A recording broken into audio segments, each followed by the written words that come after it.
Picture this. It's the 7th century BC, a period of frequent military conflict known as the Warring States period in China.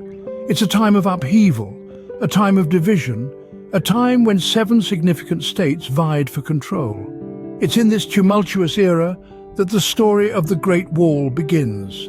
Now, we often think of the Great Wall as a single continuous structure, but that's not how it started. Back in the Warring States period, it wasn't a singular wall, but rather a series of individual walls, each built by different states.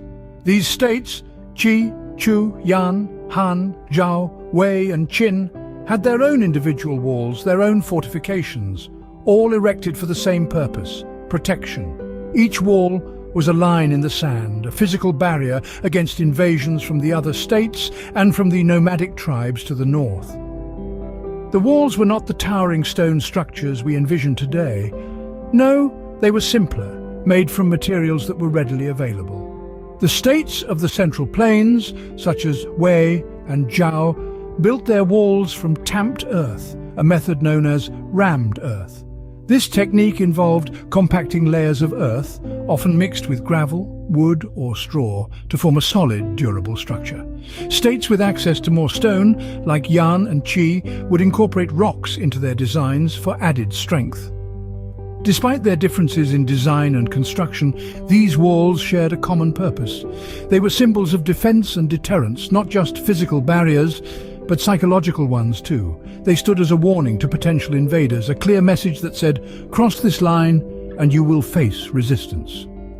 And so the Great Wall began its life not as one but several walls, a testament to a time of conflict and division. These individual fortifications, scattered across the landscape, were the precursors to the unified wall we know today. But that unification, well, that's a story for another time. For now, let's appreciate the inception of this grand structure, born from the chaos of a divided land. Fast forward to the Qin dynasty in 221 BC, a time of significant change and unification. This era was marked by the rise of a visionary, Emperor Qin Shi Huang, who dared to dream of a united China. His audacious ambition was the driving force behind the creation of the Great Wall as we know it today. The emperor envisaged a powerful defense system, one that could protect his empire from the invasions of the nomadic tribes from the north. To achieve this, he ordered the connection of the separate walls that had been built by the earlier feudal states. This mammoth task was undertaken by a labor force of monumental proportions. Soldiers, peasants, and prisoners were all conscripted into this massive endeavor, their lives forever entwined with the stones and bricks of the wall. Imagine, if you will, the immense scale of this endeavor. A construction project spanning thousands of miles, with workers laboring in harsh and often unforgiving conditions. The biting cold of winter, the scorching heat of summer, the treacherous terrain, and the ever-present threat of disease and starvation. Yet these brave souls persevered, driven by a sense of duty, fear, or perhaps simply the will to survive. The hardships they endured were immense. In fact, there are numerous legends and folk songs that speak of their trials and tribulations. It's said that the Great Wall was built on a foundation of human bones, a testament to the number of lives lost during its construction.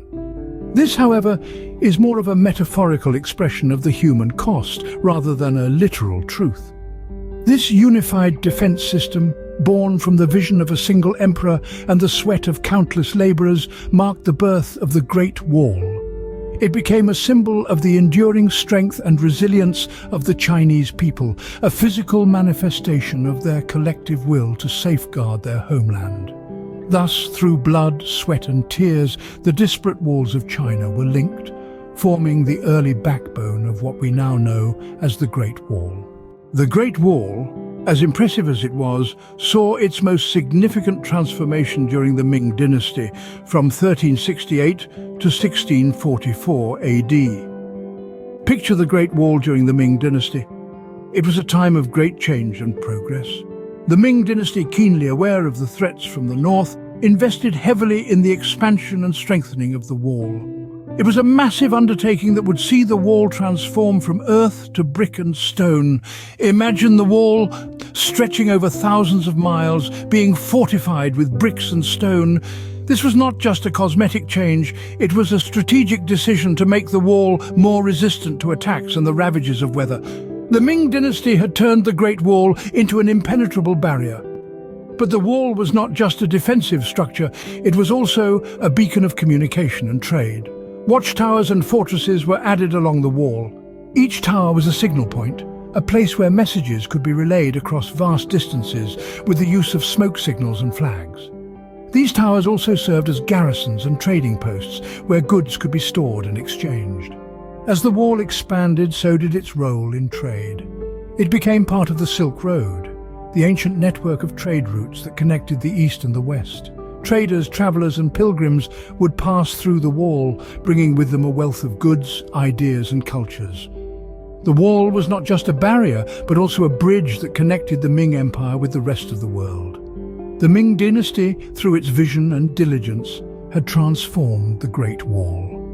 It was no longer just a line of defense, but a symbol of unity and strength. It was a testament to the ingenuity and resilience of the Chinese people. Under the watchful eye of the Ming dynasty, the Great Wall became a formidable fortification and an artery of culture and commerce. Today, the Great Wall stands as a symbol of China's historical resilience and architectural prowess. A masterpiece of engineering, it stretches over 13,000 miles, its ancient stones etched with the stories of countless generations. Now, the Great Wall is no longer a fortress against invaders, but a beacon attracting millions of visitors each year. It has transformed into a vibrant hub of cultural exchange, a place where the world comes to marvel at China's rich history and ingenuity. In 1987, the Great Wall's significance was internationally recognized when it was designated as a UNESCO World Heritage Site. This prestigious status acknowledges the wall's outstanding value to humanity, its preservation and obligation not just for China, but for the world. Yet, preserving this ancient structure is no small feat. The Great Wall faces numerous challenges, from natural weathering and erosion to human activities. Parts of the wall are in a state of decay, a stark reminder of the transience of human creations. But China is not standing idle. Efforts have been ramped up to safeguard this cultural treasure. Restoration projects are being undertaken, with careful attention paid to maintain the wall's historical integrity. Regulations have been implemented to prevent further damage from tourism and local activities, striking a balance between preservation and accessibility. Moreover, the Great Wall is not just a monument of the past, but a source of inspiration for the future. It serves as a testament to human perseverance, a lesson in the power of unity, and a symbol of a nation's ability to innovate and adapt. The legacy of the Great Wall extends beyond its physical presence. It has seeped into literature, art, and popular culture, making it a living, breathing part of China's identity.